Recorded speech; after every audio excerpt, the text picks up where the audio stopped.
Disclaimer. I wanted to record Indie Hacker interviews so that I would be able to listen to them as I drive or work out.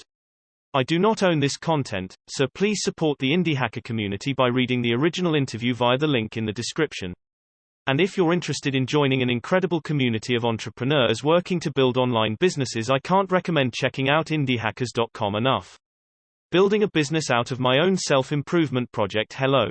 What's your background, and what are you working on?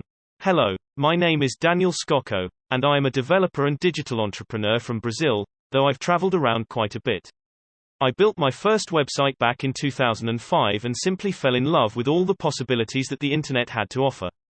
The fact that I could publish an HTML page and make it accessible to the whole world in a matter of seconds was mind-blowing to me. Initially, it was just a hobby, but one day I discovered Google AdSense and decided to give it a try. In the first month, I made $100 or so. It wasn't much, but definitely enough to get me excited. A couple of months later, I decided to quit my full-time job to focus on my websites and online projects, and I haven't looked back. I spend around half of my working day managing my websites and half building SaaS applications, none of which has taken off yet. Over the years, I've built, bought and/or sold over 30 websites. Dailywritingtips.com is the largest one. It receives around 1.5 million visitors per month and makes around $9,000 in revenues, with very low expenses. What motivated you to get started with Dailywritingtips.com? Despite being Brazilian and living in Italy at the time, I decided to create my first websites in English because I figured it would give me a larger potential audience. I then realized that improving my English skills was essential to my professional success, and creating a website with English tips would help with this purpose and possibly help other people along the way. That's when I got the idea for Dailywritingtips.com, which I launched in May 2007. My original plan was to write all the posts myself, as this would force me to master the concepts I was writing about. However, I soon realized that if I wanted the website to have high-quality content, it would need to be written by native English speakers, preferably with English degrees. I posted an ad for the position, and within a few days I hired someone with an English PhD who was very passionate about the topic and had complete mastery over the English language. The website didn't make any money for the first 6 months, so I had to use the earnings from other websites to pay for the writer, which was relatively expensive for me at the time, and cover the other website expenses. I knew we were onto something, however, because we had great engagement with our readers and a very high conversion rate into our email list. Over the following years, our articles were mentioned or recommended by over 30 U.S. universities, as well as on publications such as the Wall Street Journal, Chicago Tribune, Forbes, and so on. What went into building the initial product? From the moment I had the idea until the moment the website went live was probably a matter of 3 or 4 days. I simply registered the domain name, it was available, but if I could go back I would invest a couple $100 to purchase a shorter, more brandable one, installed WordPress and loaded a free theme to get started. My plan was to publish 5 to 10 articles as soon as possible and then promote it on my other websites to see how the visitors would react. That is, I wanted to see how many people would actually visit the website, how many would go beyond the first post, how many would subscribe to receive our content via email, and so on. Once I had some indicators that other people found the content valuable, I gradually started to invest more on the website. After 3 months or so, I hired a designer to create a custom theme, and after 6 months I upgraded the hosting plan. Perhaps the most important decision I made was to hire a writer who was an expert in the subject matter so as not to compromise on the quality of the content. I could have hired a good enough writer for half the cost, but I'm sure the website wouldn't have grown at the same pace over the years. How have you attracted users and grown Dailywritingtips.com? I'm a big fan of white hat SEO. That is, focusing almost exclusively on creating great content and then doing some promotion to attract natural and high-quality backlinks. That's pretty much how I grew Dailywritingtips.com and how I grow most of my websites. The site went from 0 to over 2 million visitors per month, but the growth was slow and gradual. It took around 5 years to reach the figure of 2 million monthly visitors. The current numbers are a bit lower, mainly due to high-profile competitors, e.g., Grammar. RLY has a very elaborate blog which has been gaining a lot of space on search engines lately. I believe it is essential to make room for serendipity. Obviously, over the years I did quite a bit of keyword research to direct the content creation of the writers. That being said, I believe it is essential to make room for serendipity. For example, on a given month only 1/3 of the articles would be assigned directly from me to the writers. For the remaining 2/3 they had complete freedom to write about the topics they felt interesting and useful to our audience. Out of that second group of articles emerged some that attracted millions of visitors from Google to our website, from keywords that you would never imagine would be that popular. Other websites were missing them because they were too focused on doing keyword research using the same tools as everyone else. You also need to consider that today's SEO landscape is much more competitive than it was 5 to 10 years ago.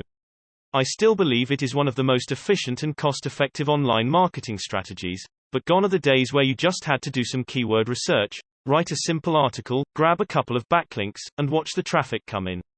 If you want to attract a significant number of visitors from Google, you will inevitably need to put a lot of effort into creating not good, but great content that completely satisfies the information need of your target audience. Think about long, comprehensive, and well-structured articles that include images, videos, interactive explanations, comments and reviews, and so on. What's your business model, and how have you grown your revenue? The business model changed a lot over the years. Initially, it was just advertising, mainly using Google AdSense and selling banner space directly to interested companies. After a couple of years, I decided to experiment with selling digital products. This included an ebook titled 100 Writing Mistakes You Should Avoid, and an online course about freelance writing. Both products did really well initially, but over the years sales started to decline and I knew I had to find a revenue source that was as stable as advertising but possibly more profitable. Experimenting and testing several ideas is essential. At that point, we had around 90,000 email subscribers who received our content daily. Whenever there was a technical glitch and the email of that day was not sent, I would receive dozens of complaints to the tune of, "Where is my writing tip? I didn't receive one today," and I always start my days that way. That's when I realized that our subscription was very valuable to some people. So I decided to launch a premium version, which includes interactive exercises which I coded myself, that complement the writing tips. Today the premium subscription revenue makes 75% of the total. Around 6 months ago I migrated from PayPal to Stripe as a payment processor, and I did see a good increase in my conversion rate. What are your goals for the future? As far as Dailywritingtips.com goes, my goal is to keep growing it and hopefully reach the peak traffic levels it had a couple of years ago. As I said above, competition got fierce lately, but I am working on improving our content and user experience to fight back.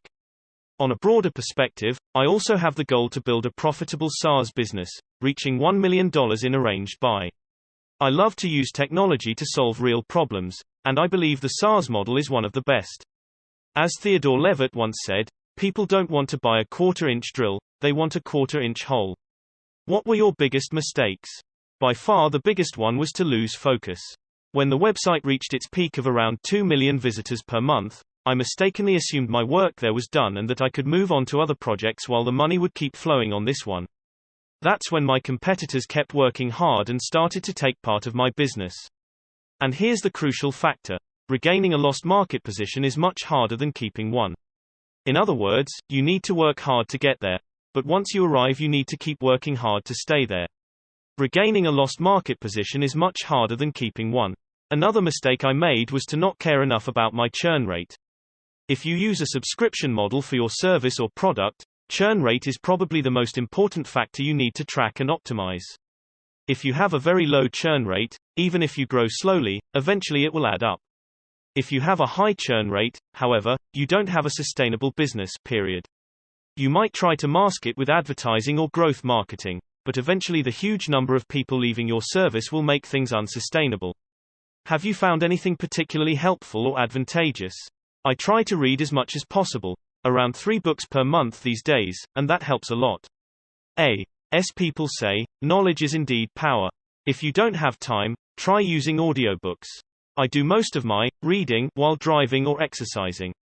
If you want some recommendations, here are some books that, in my opinion, every entrepreneur should read: Atomic Habits by James Clear, Lost and Founder by Rand Fishkin, The 10X Rule by Grant Cardone, The Lean Startup by Eric Ries, 0 to 1 by Peter Thiel, Dream Big by Christiane Correra, Smarter, Faster, Better by Charles Duhigg, The E-Myth Revisited by Michael Gerber, Blue Ocean Strategy by W. Chan Kim. What's your advice for indie hackers who are just starting out?